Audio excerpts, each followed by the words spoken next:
Hello, hello everyone. Welcome and thank you for joining us today and in this sprint. And I'm really like, first of all, I want to share my gratitude with the for the tremendous response I'm seeing for the sprint, even in the pre-sprint week. So thank you for doing that. And today we are starting with a Q&A session with Seth. So we are welcoming questions around how being an impresario can impact your project or what kind of resistances come up when you think of being an impresario. So feel free to ask your questions. I'm sharing a link in the chat and please mute your mic if you can. So go there, either add your questions or look at the questions that are already there and vote on them. So the ones which have the most votes will try to prioritize the questions which are most relevant for others. So when you're asking questions, think of questions which are generous, which others would also benefit from. That would be the best way to go ahead with that. Seth, can we start from with a riff from you, and then we can continue with question answers? I'd be happy. As you know, riff is spelled backwards. Thank you for teeing this up. It's been causing me to think a lot about what I meant when I started this whole impresario thing. And if I had to boil it down to one sentence, it's this. Most of us have been indoctrinated. Most of us spend our time and our effort hoping to get picked, to be invited, to be authorized, to be certified. What it means to be an impresario is despite or even because of resistance and our feeling of not necessarily being the one who's going to get picked, we get to be the picker. And I'm going to give you three examples. The first one happens a quarter of a mile from where I'm sitting every Saturday in the summer, every other Saturday around the rest of the year. And it's the farmers market. The farmers market is filled with farmers, people who have worked very, very hard and taken enormous risks to grow things that most people don't appreciate. But the farmers market would not exist if Francois hadn't set the thing up and invited people to come.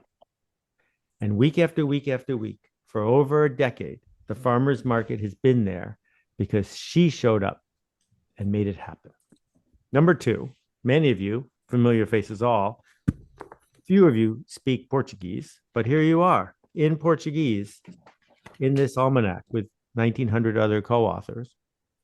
It wouldn't have existed if I hadn't shown up and said, why don't we do this thing? And it didn't work because I'm some sort of magical genius, because I'm not some sort of magical genius. It worked because five people brought in five more people who brought in five more people, and then we had a thing. And behind me, I was looking at that on the bookshelf on the way over. There's a little bookstore in Milwaukee, Wisconsin. It's not a big city that has become the largest seller of a certain kind of book in the country or the world. Porchlight. Every year, Porchlight organizes the Porchlight Book Awards, and they pick the most important books of the year. And then they have an event, and lots of authors show up, and so do publishers, and so do booksellers, and something of value is created because Porchlight decided to be the impresario, to create something out of nothing. And most of the time that people ask me about being an impresario, they're not actually asking about the smallest viable audience, about traction, about the network effect. Mm-hmm. They're asking for permission to be the person who picks. And the unsatisfying answer is, you had it all along. Hey, Dorothy, you've been wearing the shoes the whole time. So that's my rant. Thanks, Rob. Thank you, Seth. That was wonderful. We can start with the questions. Jennifer, I am spotlighting you. Your question is right now the most popular, and it's no surprise. So, hey, Jennifer. Hi, guys. Saurabh, I shared 3 questions. Can you send me the link and tell me which one? Yeah, I'll add it in the chat. Just give me a second. Stuffing Okay. the ballot box again. Well, okay, here we go. This is a really good one. How do you balance being out there, making those connections, being seen as the impresario, while also finding the time to get the actual work done or the business built? Well, that is the actual work, right?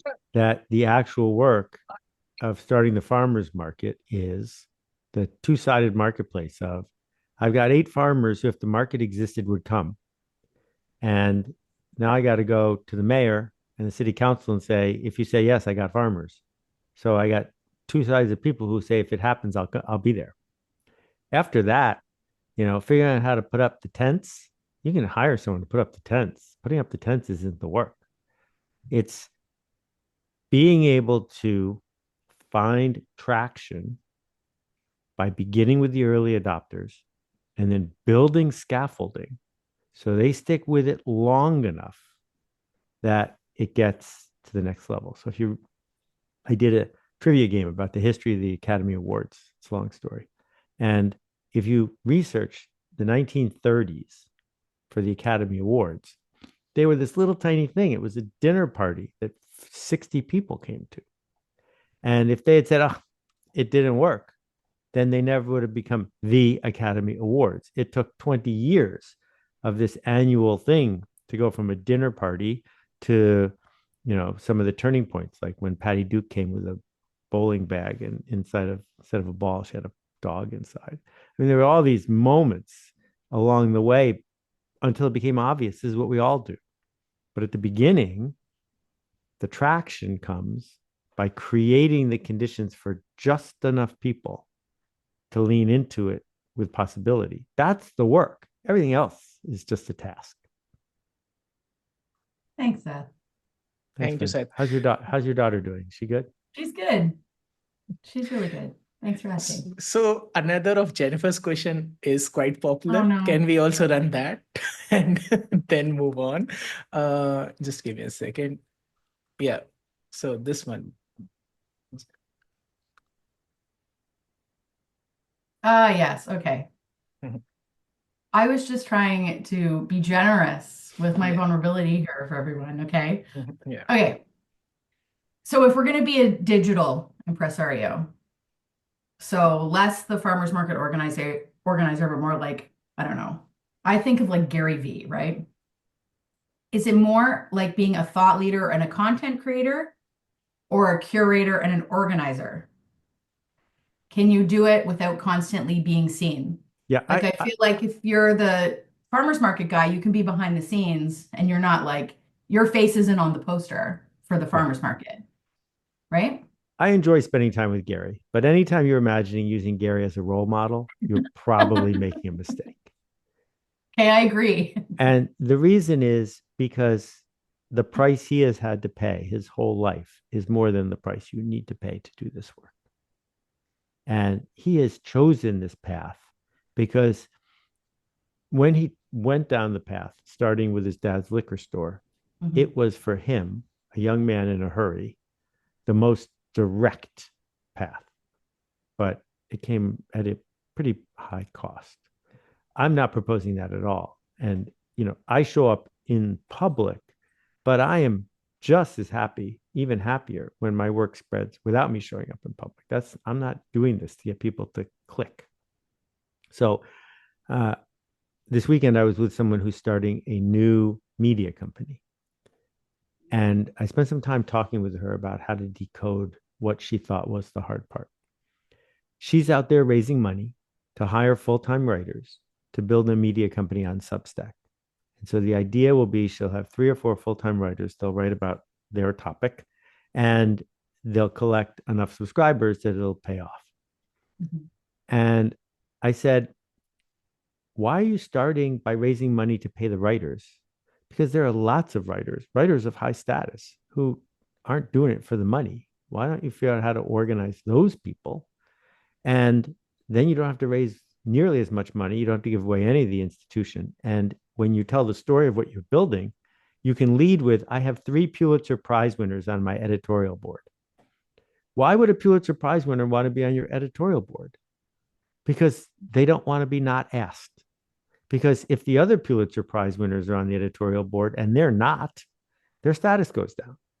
And so she's generously creating an opportunity for their status to go up in association with each other. If she starts that way, then she can say to people who aren't Pulitzer Prize winners, I'm accepting applications for short, provocative pieces that will be sitting right next to these other things. And I'm not going to pay you for them because no one's paying me yet. And then once she has traction, once she is working her way up with scaffolding, then she can go hire some full-time writers and pay them double. Fantastic. But the purpose of the business isn't to pay the full-time writers.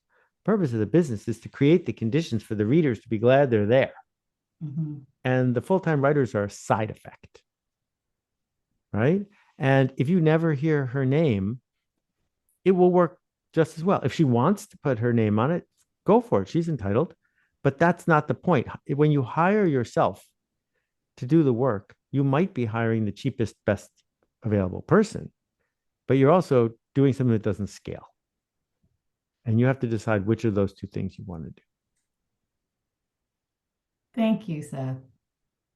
Thank you, Seth. Thank you, Jennifer. Sorry, go ahead. So Sarab is putting things in the chat.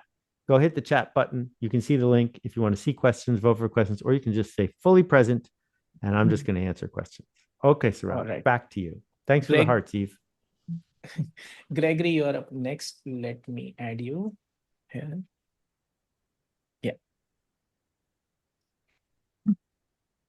Yeah, hey, good to see you again, Seth. Good to see everybody in this community again. I rejoined last week and happy to be back. Good to have you. Rochester, New York, by the way, just down the road from your old stomping grounds. Did Abbott's open again for the season yet? I don't know, but Don's Original up by the lake is another good place to go. So okay, yeah. And the Lilac Festival was wet last week, unfortunately. But anyway, my question, from my memory, it was something about how do you literally start from nothing, from no followers, from no connections. Just imagine that that the people who were once with you are no longer there, so now you're starting over again. How do you do it? Okay, you're not starting from scratch. You're not starting from nothing. That diminishes 30 years of hard work. It diminishes all the things you've done in the past that you're proud of, and it diminishes your insight. So if you see a hole that you can generously fill, you have seen something that most people haven't seen. And if you can do that in a way that doesn't cost a lot of time or money to pull off, then you can start gaining traction. So just to pick an example, let's say you are aware that there are a dozen up and coming authors in the Rochester area. You don't have to know any of them. You just have to be aware that they exist. Go to the Rochester Public Library and say, I'd like to do a fundraiser for you. Reach out to these dozen authors and say, we're doing a fundraiser at the Rochester Public Library. It doesn't cost you anything. Just bring a whole bunch of the books you've got in your garage that you haven't sold. And we're going to give all the money we make from selling your books to the library. Now, without a lot of effort, you're going to get 6 authors to say yes. You just, because we're authors, we're just hungry. And so now you can go to the media, to whoever has got followers in Rochester, and say, these 6 authors are going to be at the Rochester Public Library Saturday at 10, selling their books, signing them. Come. Each one of the authors has an incentive to promote the thing, and it starts to iterate.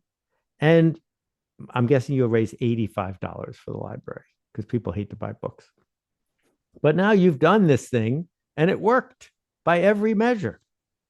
So now you get to do it again at a different scale. And then you get to do it again. And then you get to build the scaffolding so that pretty soon you're going to get to the point where an author from Buffalo is going to drive 56 miles to come do this thing. And now you have a thing. So that the visible asset requires patience. It doesn't require a network. It requires the insight and the generosity to lean into what could we do here to help all of the people involved. I appreciate that.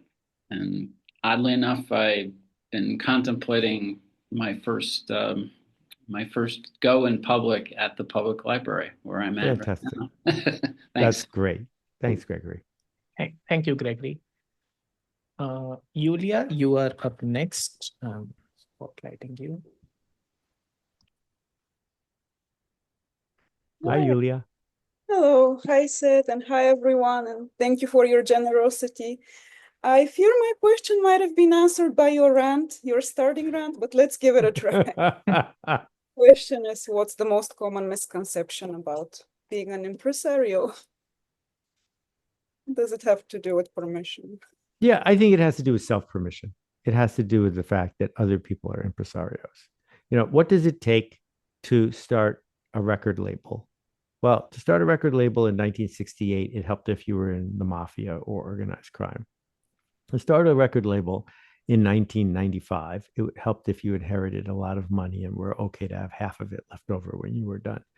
But to start a record label now is to start a YouTube channel.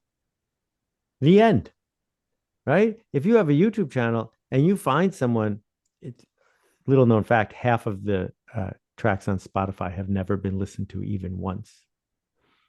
If you go find some great music on that medium that has never been listened to even once, and you reach out to people and say, can I get people to listen to your songs? Would that be okay? And then you start to get traction. Now you're running MTV, right? And it costs you zero. Who's going to say you have bad taste in music? No one, because those people aren't going to click. But the people who do click, who discover it, who spread the word, and now you've got a Qobuz channel and a Spotify playlist. And then once you've got 40 artists who are profiting, when you get to the 41st, you can say, I'm not going to put you on my channel until you're really good, and I get to keep some of the money. And now you have a record label. What's in the way of you doing that? Zero, except we don't believe we can. It sounds like the difference between the decision and the choice. Choices are hard and are personal. Yeah, exactly. Thank you. Thanks, Yulia. Thank you, Yulia. Yeah, Jane is up next. I'll just spotlight her.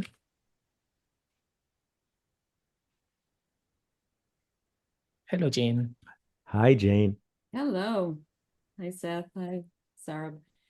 So in reading my question a number of times over, I'm realizing that I'm actually on this precipice and saying, well, it's more about me than it is this general question, but I'm just trying to be All right. super honest about everyone wants you to ask your question because they have the same one. Okay. So the question is, how do we channel this energy to create and to move forward?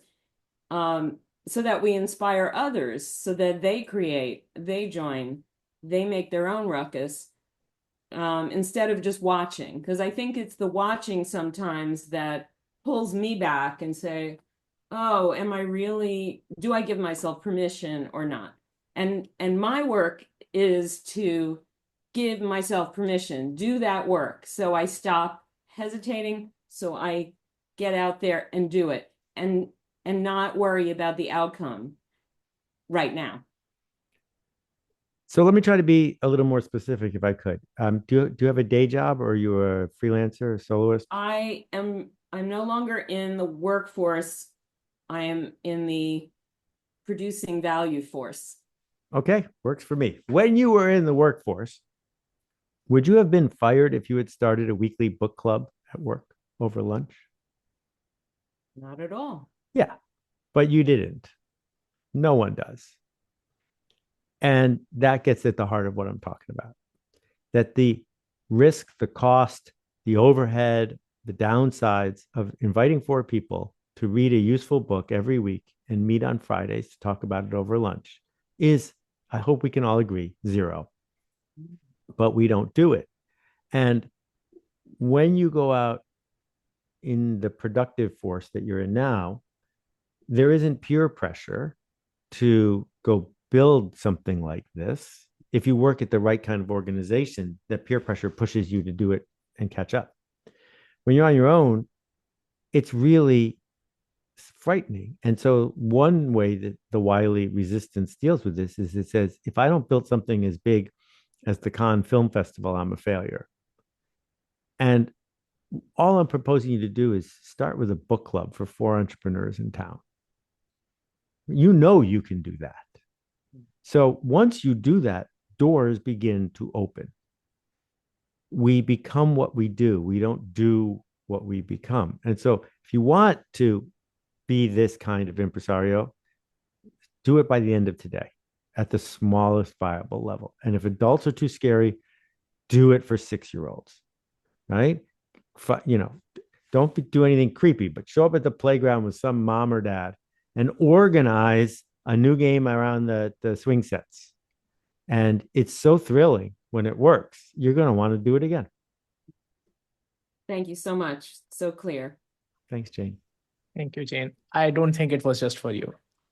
Like your question was for, it was for me at least. Thank you, Jane.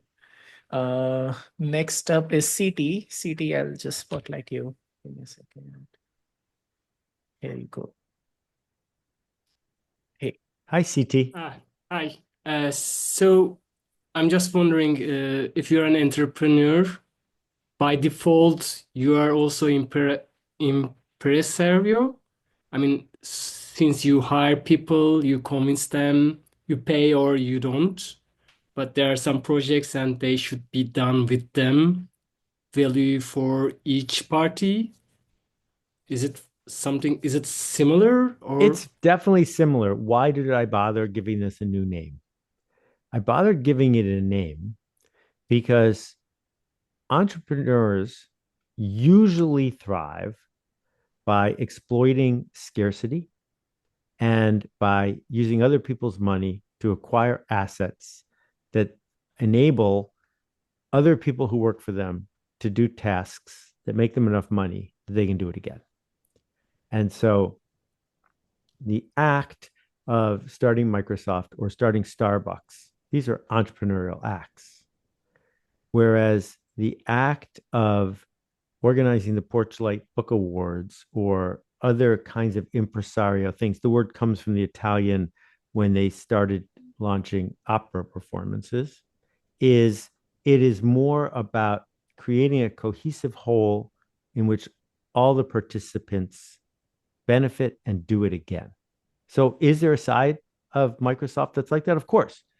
Microsoft works because when MS-DOS came out, you had to have it because your coworkers had MS-DOS. So they created the conditions for lots of people to share computer files. That's impresario-like. But this is a very specific thing I'm talking about, which is you don't need very much to gain the traction to be able to put people in a room, digital, emotional, or in real life, successfully enough that you can do it again. So Bill Graham was an impresario in the Italian spirit of it.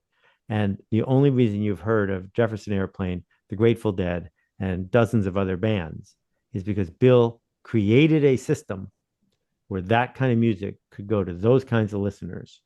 And that's all he owned. He owned the ability to be trusted by the venue, by the audience, by the performer. And every time he put them together, he got to do it again. So yes, he's an entrepreneur, was an entrepreneur, but the thesis is this is a special lane of entrepreneurship. Thank you. Thank you. Thank you, CT. Next up is Declan. Declan, I'm spotlighting you. Hi, Seth. Hi, Saurabh. How you doing? Hey. Fantastic. Good to see you. Is that a You too. Thanks for Grace that. Slick in the house? Is that what we're seeing on your shirt?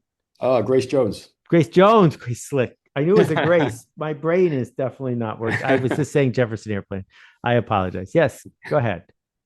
So I was just wondering, this might be semantics, but it's kind of a sticking point for me. How do you think about the fractal aspect of strategy? So for an impresario, an event might be a tactic in service of a larger strategy, but then you also need to strategize for the event. So, for example, like John and Yoko doing the bed-ins, I feel like that's sort of an impresario event where they get the journalists in, but then it's part of a bigger Yeah. picture. So I feel like I'm always getting stuck between like streams of work and project, if that makes sense. It does. Okay, so strategy is a philosophy of becoming. Tactics are changeable, iterative things we do on our way to who we seek to become. So John Lennon decided when he was 16 that he wanted to be a rock star, and it would come with all of the things that he thought would come with being a rock star. Singing Twist and Shout is a tactic on the way to doing that. Going to Hamburg and playing and playing and playing is a tactic on the way to doing that. And making sure your guitar is in tune is a tactic on the way to doing that. So I would say that the actual impresario moments in Lennon's career were limited because he had people along the way who were more like impresarios. But the idea of the bed-in and the idea of the concert on the roof of the studio, those were tactics on the arc of being a rock star, right? I would say that Bill Graham's strategy was that he would start with the smallest unit of audience and performer and repeat that tactic over and over again until he had the power to dictate what would be happening in the music community. That make sense? Makes sense. Appreciate it. Thanks, Cheers. Declan. Thank you, Declan. Everyone, please keep your mics on mute if you can. That would be very helpful.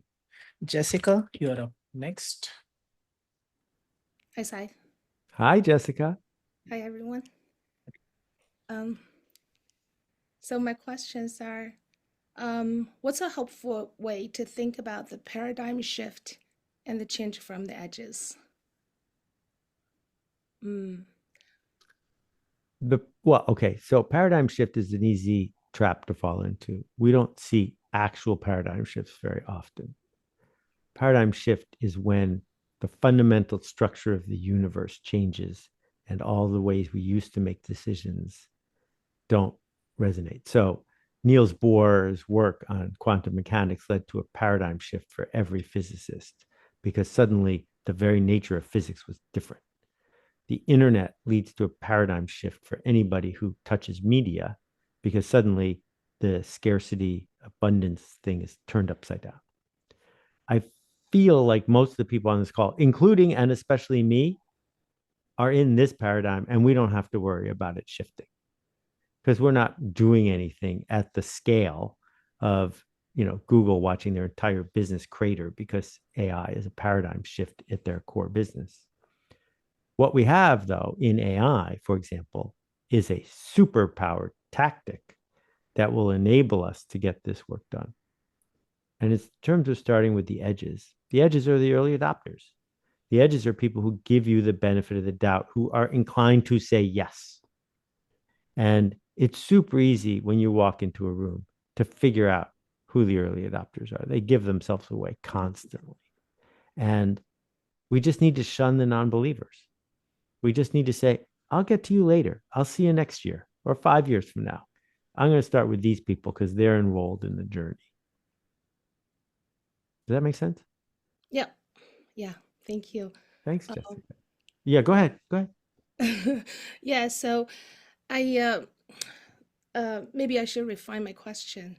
So so I wrote a book and it's about changing the North Star of a system. So how do I work changing? The goal is to change that eventually, but how to work with change the edges from the edges first. Okay, I'm sorry. Is this to help the book reach more people or is it to change you?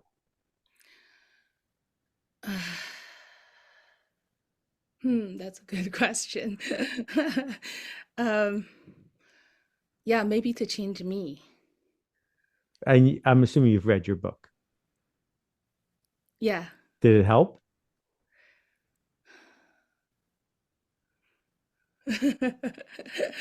um, yeah, it, um, uh, it helped. Yes. So you already know what to do. It's just hard, right? Yeah. Yes. So it's very hard to bootstrap our way to a different version of ourselves because every time we look in the mirror, we see the old version of ourselves.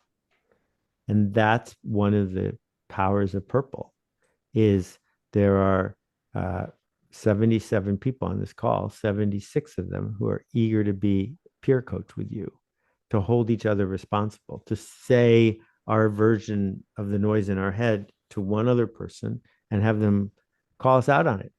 And then to check in with them next week and the week after that. And you'll do the same for them. And that's why it's very hard to do this by yourself.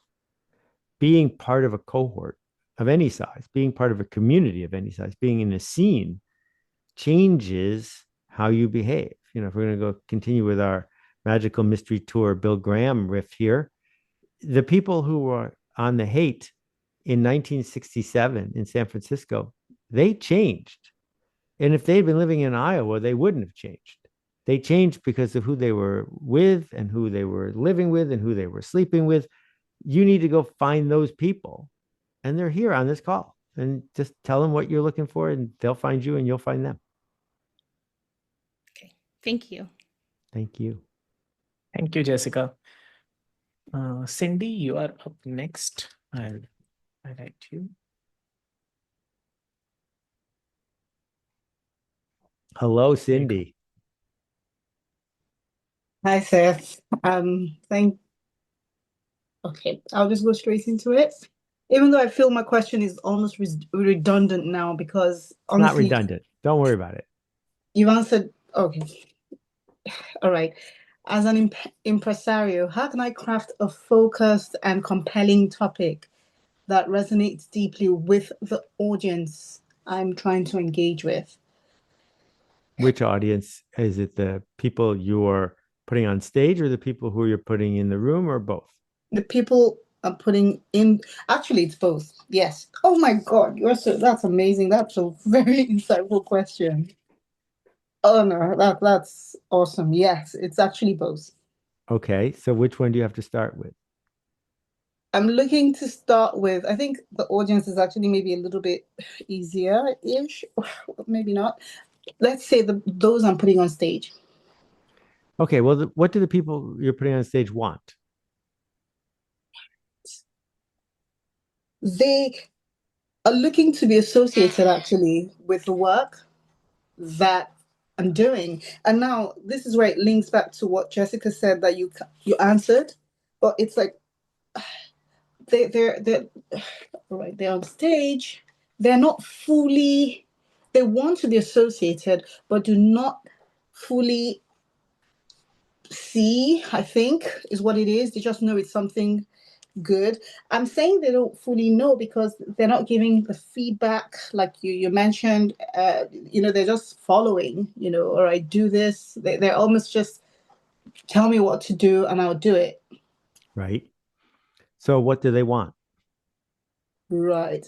To get to where okay. That's you've given me the answer actually. But to get to where I don't want to say the position that I'm in because I don't necessarily, I'm learning as well, but to get to a point where they also can lead the audience or an audience. Okay. So they want status. They want yes, affiliation. 100%. And they want an audience. If you offer those three things, there'll be a line out the door, right? And what does the audience want? Right? The audience wants the status that comes from being in the room with fancy people who are on stage. The audience wants the affiliation they get by being in the room with people like them. The audience wants access to something that's scarce, which gives them more status. Hmm. So you're the adjudicator of status. That is your job. How is that different from being an entrepreneur, since we're talking about scarcity? So if I see that there's a music festival going on a few miles down the road, and I fill a cooler with lemonade that I bought at Costco for 50 cents, and I'm selling the lemonade for $2 at the event, if it's hot, I'll make plenty of money. I'm not an impresario. Right. I'm a merchant. Yeah, that's good. Thank you so much, actually, because it was a simple question. No, And you're great. You made me feel terrific. I'm glad it was helpful. Thank you, Cindy. thank you. Thank you, Cindy. Thank you. Wendy is up next. Just a second. Here you go, Wendy. Wendy.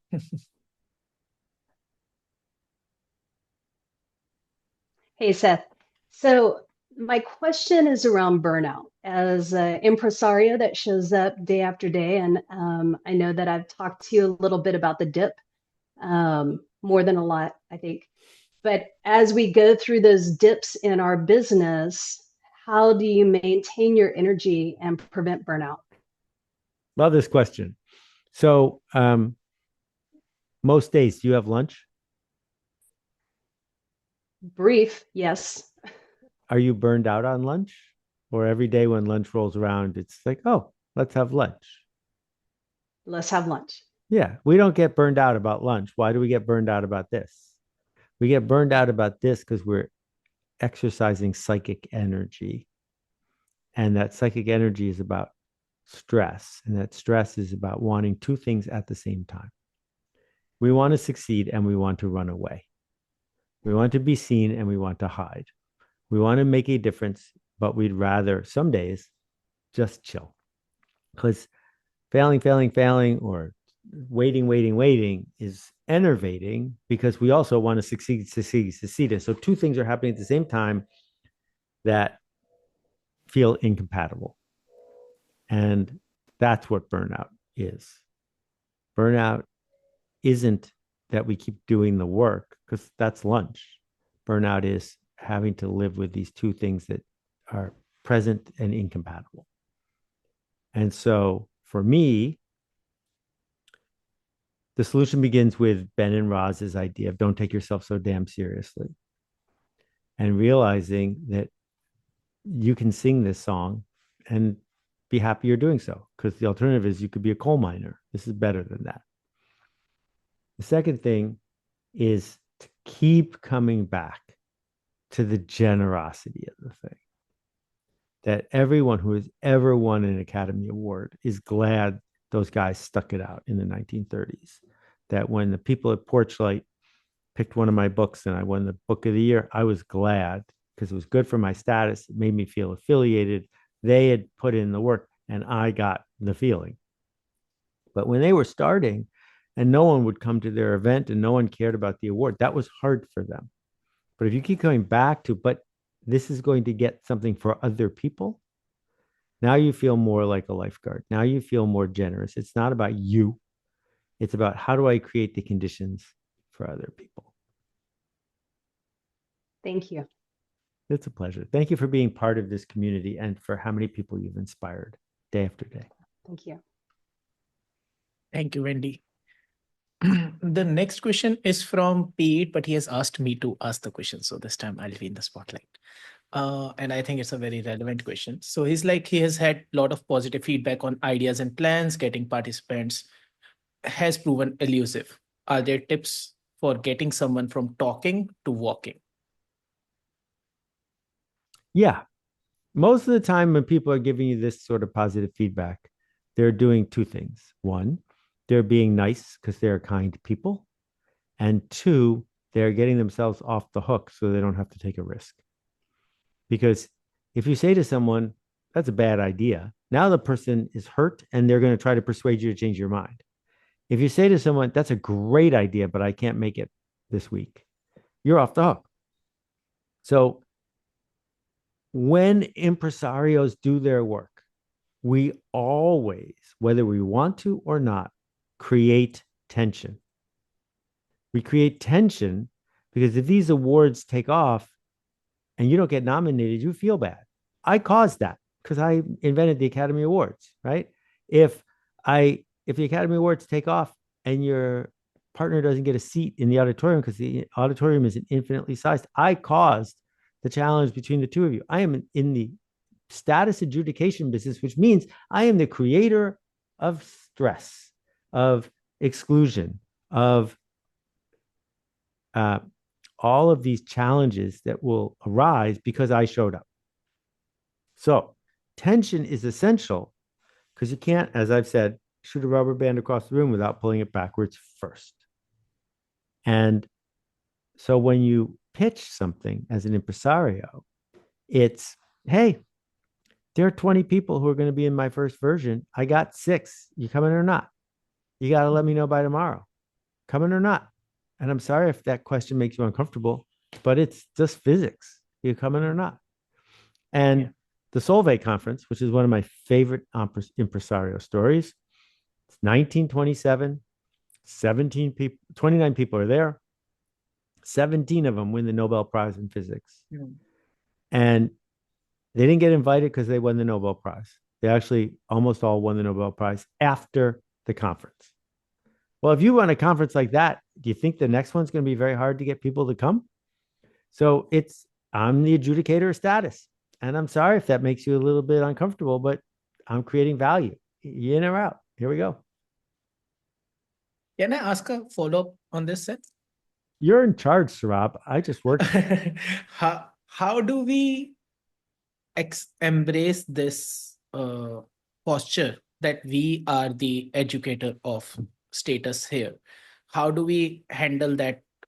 Who am I to do this? Who am I to be the status giver? Well, better you than someone who's a jerk. Mm-hmm. I mean, the maitre d' at the restaurant who's deciding who gets a good table, they're not qualified to do that job. They just have that job, right? The receptionist who decides who gets to see the oncologist and who doesn't, that person doesn't have a permit. Someone had to be there with the schedule book. They are. And so we have to have enough ego strength to believe that we can bring kindness and insight to the work. But if you want a permission slip, I don't have one for you. I'm sorry. Mm-hmm. All right, let me remove myself. A second, and let me see who's next. Khushi is next. So who's Khushi? Khushi, can you ask the question?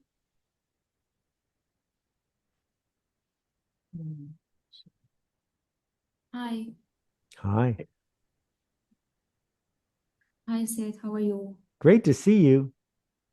Same here. So actually my question was that when I organize an event, let's say for an audience, then when I think about organizing another event for them, I feel a burnout in the sense I don't know what feedback to incorporate it, or should I pick some other audience, and this audience might have been exhausted now. So that happens. So how do you incorporate feedback from one event to another, and how do you like go deep into one audience and like create value for them? Okay, so there's some really good stuff in what you just described, and I want to make sure that I focus on the best parts. Feedback, first of all. Feedback is different than criticism. Feedback might not be useful advice. It might just be noise that we can diagnose based on who it's from and why they're giving us feedback. How is this? It's very good. Well, okay, you didn't tell me anything. Did you like To Kill a Mockingbird? No, 1 star. Well, that doesn't mean that To Kill a Mockingbird is a bad book. It just means it wasn't for you. That's not useful feedback. And so we need to have a point of view and be able to say to us, people like us do things like this. Who are the people like us that I actually care about? Okay, so that's the first thing. Second thing, I made it this far without talking about the Rogers curve. So Mhm. what we have to think about is that the red dots show how many people are part of our community.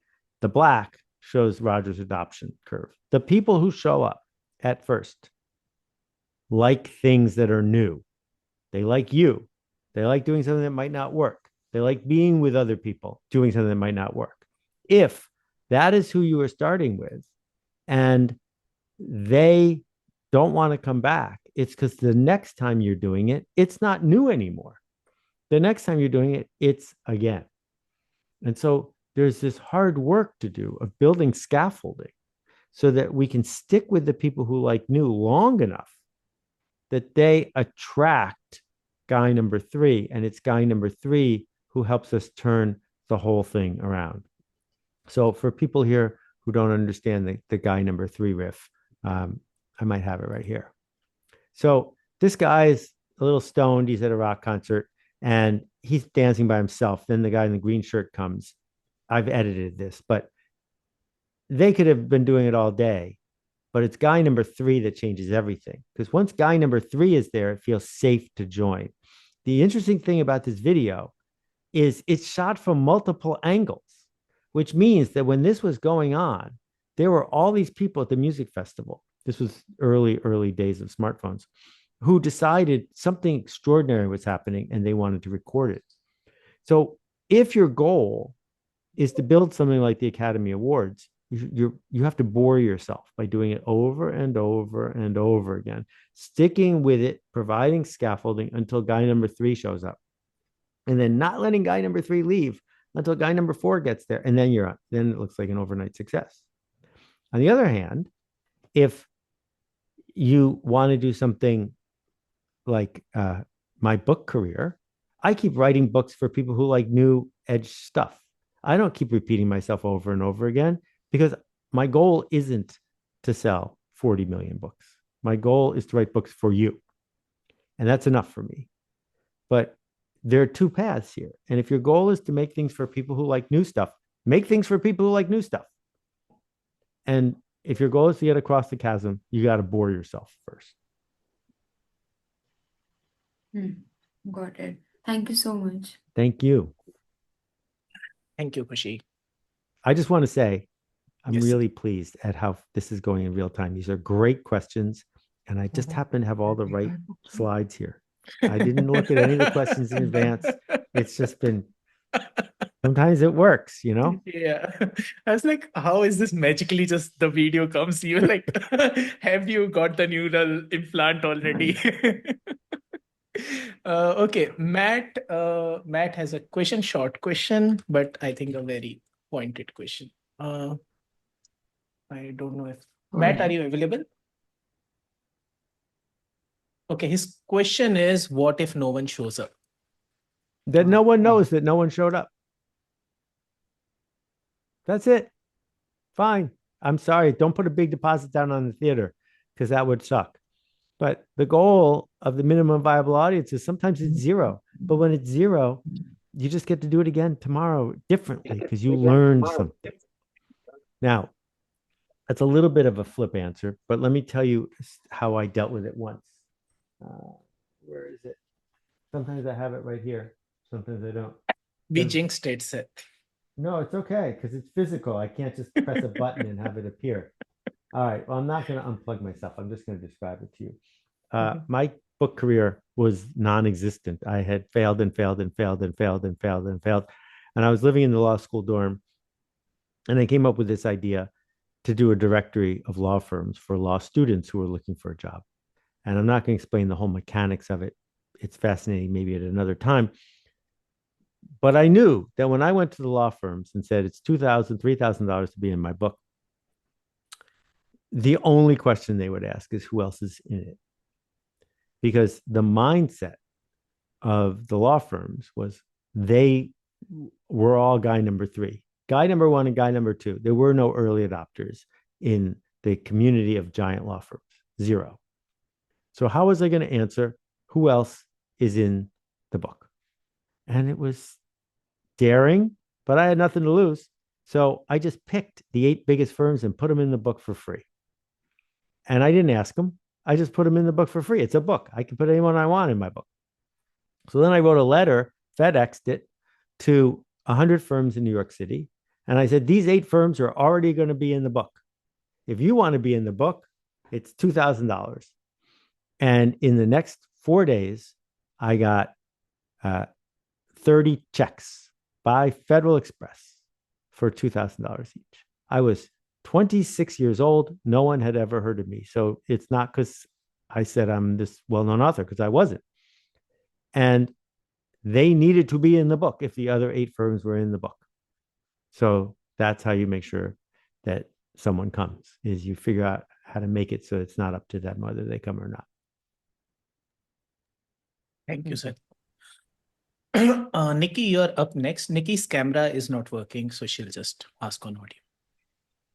Hi, Seth. Okay, Hi, so Nikki. here's my question is, how do we keep the attention of people nowadays? I feel like it is very hard to keep attention. And how do you manage to do this with integrity and without resorting to the gimmicks or the clickbait tactics that sometimes I feel like you need to keep their attention? Why do you want to keep their attention, Nikki? Because I feel like I have something important to say and do, important work to do. Do they feel that? I think so, yeah. So then you don't have to keep their attention. They're eagerly contributing their attention.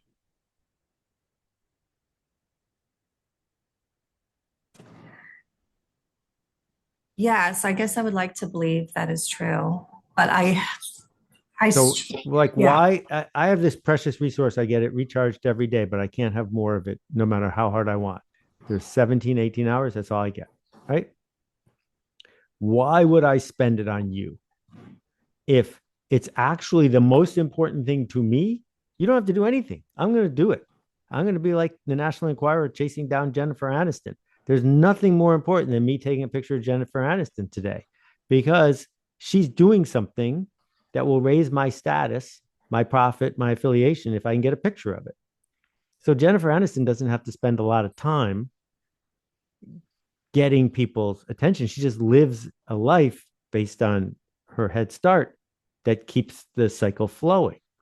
But if people are voting by taking their attention away from you, it's possibly because you're not giving the early adopters an idea that they want to spread. You need them to choose to spread it. They're going to choose to spread it because you created the conditions for that to happen. It would be great if it was 40 years ago and you could be on Oprah, but it's not 40 years ago and Oprah's not calling you. So the alternative is to say, I'm never going to have 30 million Americans watching me at the same time. But what might happen is the 100 people who give me the benefit of the doubt might decide to talk about what I'm doing so that others will join in, because it's good for all of them. Like the guy in that video who's wearing no shirt, he's not sitting there the whole time saying, how do I get more people to dance with me? But people dance with him because they wanted to dance with him.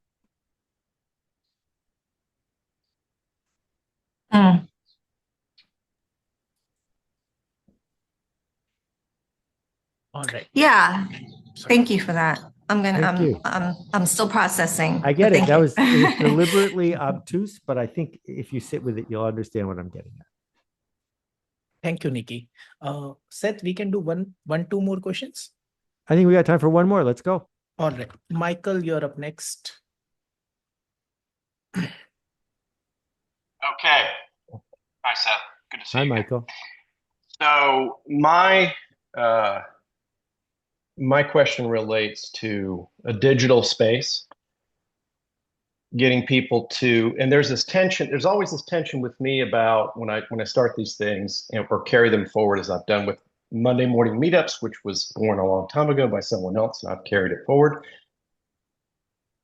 When is it big enough, or is what's small enough? And I know some of that has to do with economics for some people, but for me, it really doesn't. So is the organic nature of it okay? Or because there just always seems to be pressure about we should grow this, we should grow this. Well, when should we grow it? When should we not grow it?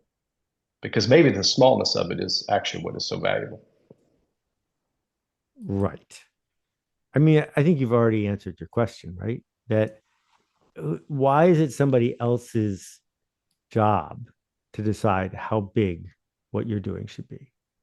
Some people on this call have heard of John Zorn. I'm going to bet money that almost no one on this call has actually heard of John Zorn. But if you have heard of John Zorn, you know how influential and high status he is in his tiny little lane.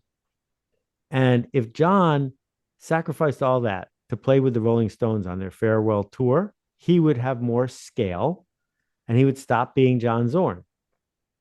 That's a choice. And figuring out internally what choice you want to make, continuing the Jennifer Aniston riff combined with the Bill Graham riff. I can't believe I'm going to be able to put them both together. John Mayer used to date Jennifer Aniston, and John Mayer was on a track for more and more scale.